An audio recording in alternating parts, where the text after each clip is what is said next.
I'm a man in my late 20s.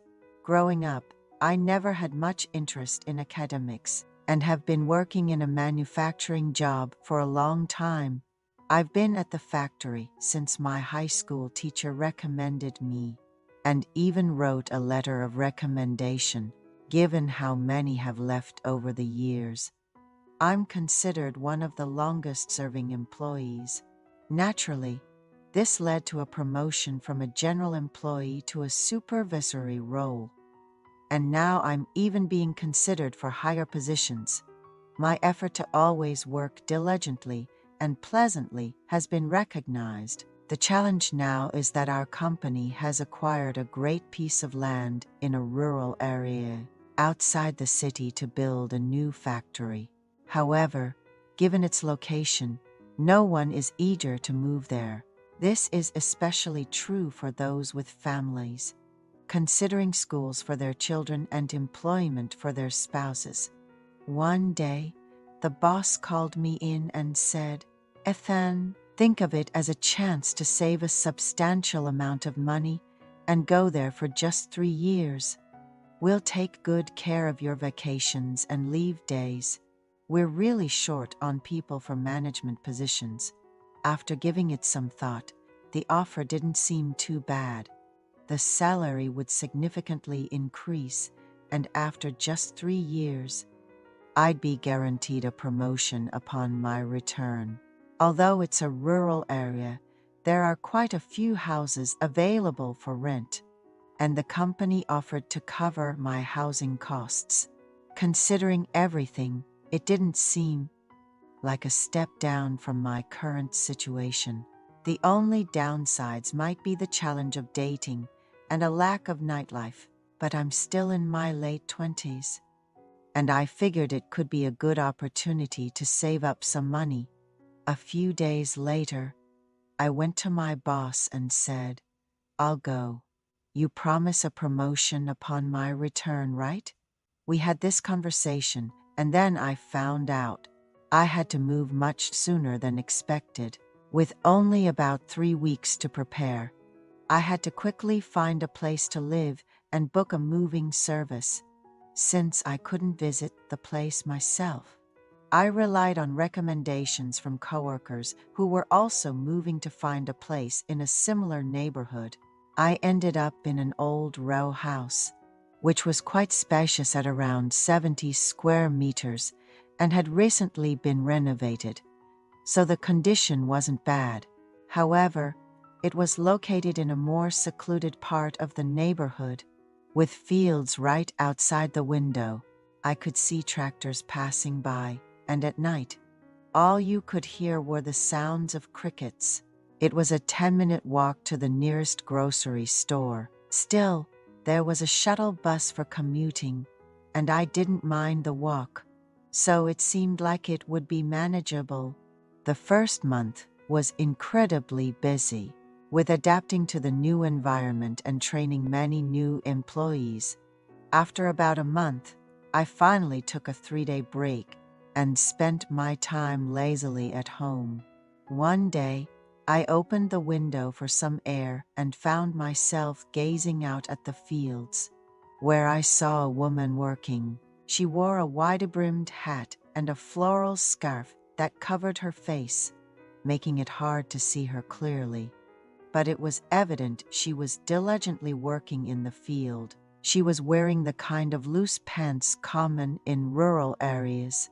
But what struck me as unusual was that she seemed quite tall and slender, not quite what you'd expect from someone in this neighborhood. I found myself inexplicably drawn to watching her, and before I knew it, I had dozed off and enjoyed a leisurely nap on my day off. Then, one day on my way home from work, I encountered the woman I had seen from my window. I was walking home from the company shuttle bus stop and saw her working in a field close to the road, driven by curiosity and a desire to know more about her. I approached and initiated a conversation. Getting closer, I greeted her with, "Hello. I've seen you around as I passed by, but this is the first time we're actually speaking." The lady glanced at me and stood up, saying, "Are you from the industrial park? Just moved into that mansion over there? Nice to meet you." She greeted me warmly. I didn't dare ask her age at first, meeting it seemed rude. From her appearance, she looked to be in her 40s, similar to the other women around the industrial area. A few days later, as I was returning home from work and decided to pick up some beer to kill time, she recognized me working in her garden and initiated a conversation. "Looks like you're just getting back." I was grateful. She spoke first and cheerfully responded, "Yes, it's been dark for a while, but you're still working hard." She then mentioned, "Just telling myself a little more, a little more. And now it's this late. Is that beer? I'm so thirsty, suddenly craving a beer." Seeing a good opportunity, I cautiously asked, "If you're not too busy, would you like to join me for a drink? I don't really know anyone around here, so it's a bit lonely." To my surprise, she happily agreed, dusted off her clothes, and followed me home. Upon arriving, she asked, "I'm a bit sweaty. Could I borrow a shirt? I'll just rinse off quickly." I was momentarily taken aback, but lent her a casual shirt and shorts. She then offered to cook with whatever was available at my place. In no time, she whipped up a delicious homemade meal that we enjoyed with the beer. As the alcohol set in and we chatted, she revealed she was in her 60s. I was honestly shocked. I would have guessed late 40s at most.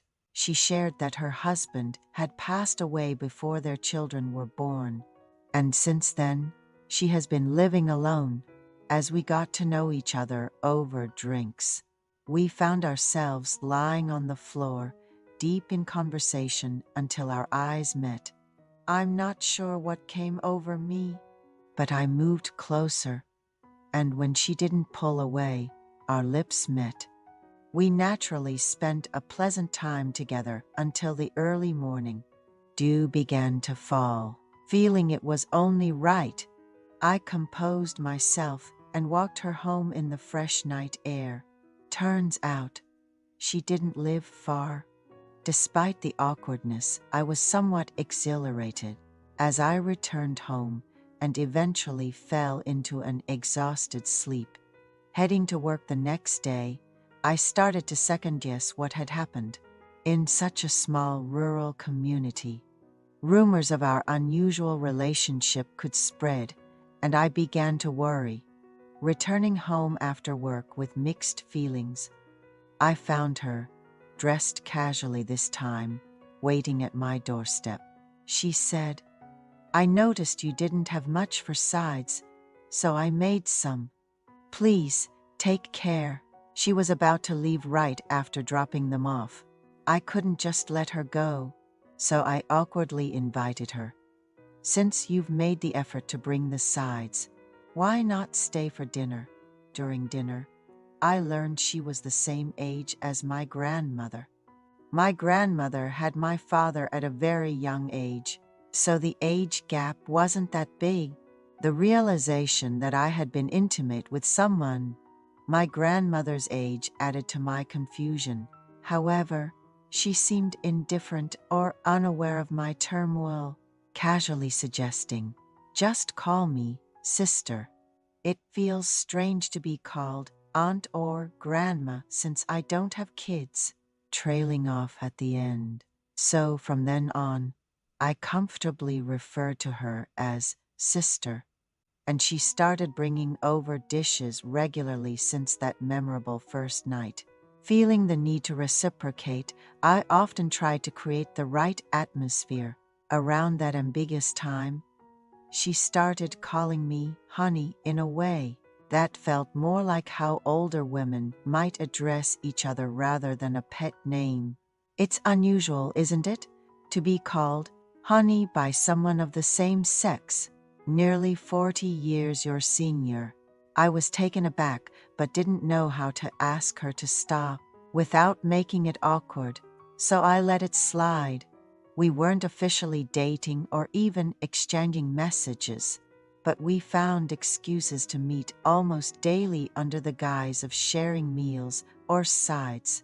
Up until then, my experience with older women was virtually non-existent. My social circle was mainly mid-20s. Women I met through work or younger friends introduced by pals. But now, our secret rendezvous weren't just confined to my place or hers. We even met in secret in the fields. Initially, I was terrified of getting caught by the neighbors, but with each daring encounter, we grew bolder. In areas without proper street lighting, unless someone was intentionally shining a flashlight, we were practically invisible. What started with my heart racing eventually evolved to me enjoying our meetings even more than her, to the point where getting caught never even crossed my mind. I'd casually suggest, "Let's meet in the fields tomorrow." This went on for almost 3 months until a new woman around my age, in her late 20s, joined our factory. Since peers were rare, we naturally grew close, and at some point, it became evident she was interested in me. The factory folks even nudged me, saying, "It looks like Ethan is into you. You should give it a shot." But for some reason, I couldn't find myself interested in her, despite her attractiveness and figure. To be precise, my attention just doesn't gravitate towards women my age anymore. I've developed more interest in the older women I've been seeing these past months. When I take a moment to reflect, I find myself fantasizing about being close not just with the woman from the factory, but also with her in more specific scenarios at work, in the fields, even at my own home. The folks at the factory seemed to want to push us together, so I made an excuse, saying, "I'll be here for over 2 years, and if we break up, it'll just be awkward." I really don't like that kind of discomfort. They didn't press further, but I could tell they were disappointed. And that woman, even though she treats me like a friend and doesn't contact me outside of work, her eyes say something else entirely. But what can I do? I no longer find women my age appealing, even while enjoying my time with this older woman. Thoughts like, "This really isn't right," keep creeping up on me. Yet, I rationalize that it's not so bad for the time being, as long as I'm living here. I've leaned towards just enjoying the situation I'm in, but then I worry about the future. What if, when I return to my hometown, I still don't find women my age attractive? Honestly, with over 2 years left here, I sometimes get frustrated wondering why I'm even thinking about this now. Can I just ignore it and enjoy the present? I hope I won't end up only being interested in women who are as old as my mom or grandmother when I go back.